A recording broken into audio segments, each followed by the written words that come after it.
amma wannan bari mu ga wannan batun rundunar 'yan sanda ta ƙasa take da alhakin dukkanin 'yan sanda ta tura jihar Lagos 46,000 ta turo mutanen Kano 8,000 abinda ake faɗa kenan. Kwarai kuwa haka yake, yanzu ka je ka tafi ofishin inspector general police za ka tada wani abin haka yake da na gaya maka shi.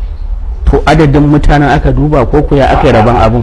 Shi mutumin Kano ai ba shi da wakili, shi mutumin Arewa kullum wanda yake zaɓa ya ba shi amanar kansa, shi ba ta shi yake yi ba, shi ta iyalinsa kurin yake yi abin da zai samu ya tabbatar da cewa iyalinsa da 'ya'yansa da sirkansa ba za su yi talauci ba.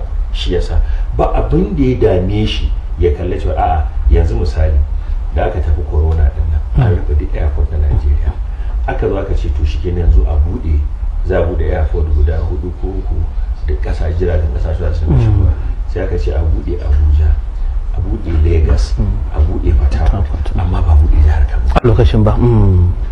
a'a an bude local amma international ma'ana na ƙasa da ƙasa ba a bude ta ba a bude ta ba ba a bude ta ga international kace su Egypt Air su wato hada-hada ta ƙasashen ƙetare. mutanen airport aka turo mutane so su ga mu wannan matsalar suka ce da shi ne ba masu ba. To kaga rashin wakilci ne, su wanda suke ya kamata zama su ne wakilai a majalisar dattawan ƙasa. Ma'ana kana nufin wakilai kenan na majalisu na ƙasa?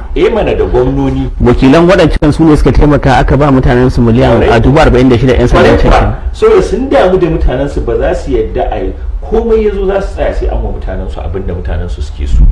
Amma shi na mutanen Arewa ba ruwansu da magana wai a mutanen mu abu kaza ya kamata ya musu ko bai kamata ya musu abu kaza ba ruwansu.